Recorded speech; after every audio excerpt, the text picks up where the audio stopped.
ഈ ഉള്ളിച്ചമ്മന്തിയാണ് കേട്ടോ ഇന്നത്തെ ഫുഡ് കോംബോയിൽ താരം. അതിന് മുമ്പ് ഇന്നത്തെ ഊണിൻ്റെ ഒഴിച്ചേറി നമുക്ക് ഉണ്ടാക്കാം കേട്ടോ.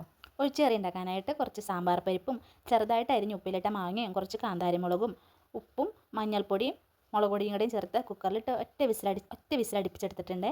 ഇനി ഇതിലേക്ക് നമുക്ക് അരപ്പ് ആവശ്യമാണ്. അതിനായിട്ട് കുറച്ച് തേങ്ങയും ഉള്ളിയും വേപ്പിലയും കൂടെയും ചേർത്ത് മിക്സിയിലിട്ട് നന്നായിട്ട് അരച്ചെടുത്തിട്ടുണ്ട്.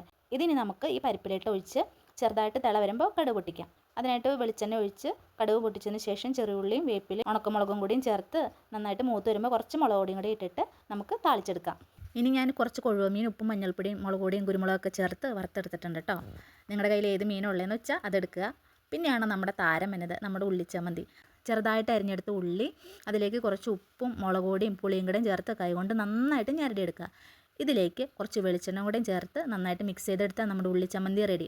അപ്പോൾ നമ്മുടെ പരിപ്പ് ഉപ്പുമാങ്ങക്കറി ഈ ഉള്ളിച്ചമ്മന്തിയും മീൻ വറുത്തതും കൂടെയും കൂടി ഉണ്ടെങ്കിൽ ഊണ് കുശാലായി. എല്ലാവരും ഉണ്ടാക്കി നോക്കണം. മസ്റ്റ് ട്രൈ ആയിട്ടാണ്, അടിപൊളി കോമ്പിനേഷനാണ്. അപ്പോൾ വീണ്ടും കാണാം. ഇഷ്ടപ്പെട്ടാൽ ചാനൽ സബ്സ്ക്രൈബ് ചെയ്യാനും ഫോളോ ചെയ്യാനും മറക്കണ്ട കേട്ടോ. ബൈ.